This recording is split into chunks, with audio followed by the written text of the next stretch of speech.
దేవుడే సంఘాన్ని ఆయన వచ్చి నిలబడి ప్రతి సంఘాన్ని నడిపించే పని అయితే పాస్టర్లు ఎందుకండి, సహకారులు ఎందుకు?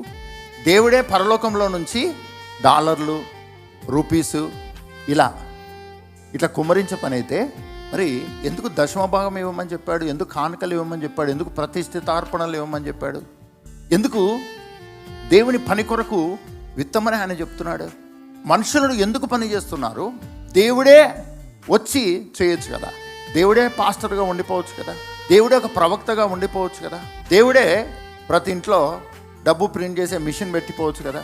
మరి ఎందుకు ఆయన నువ్వు పని చేయమంటున్నాడు, నిన్ను ఇవ్వమని చెప్తున్నాడు, నీవు అనుదినము వచ్చి ఆయన సన్నిధిలో కనబడమని చెప్తున్నాడు, ప్రార్థన చేయమని చెప్తున్నాడు, స్తుతించమని చెప్తున్నాడు, బైబిల్ చదవమని చెప్తున్నాడు?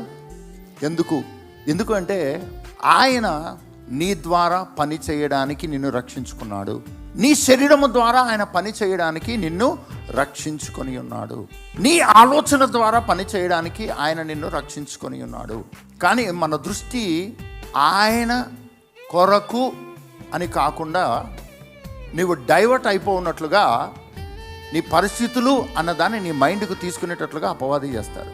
అపవాది ఏ రోజు కూడా నీ తల వంచి నిన్ను దేవునికి అవిధేయతలో ఉండేటట్టు చేయడు.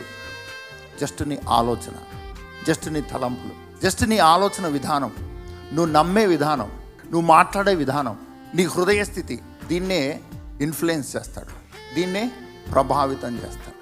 నీలో ఉన్న పరిశుద్ధాత్ముడు కూడా నీ ఆలోచనలనే, నీ తలంపులనే, నీ హృదయాన్నే ఆయన ప్రభావితం చేయవాడుగా ఉన్నాడు.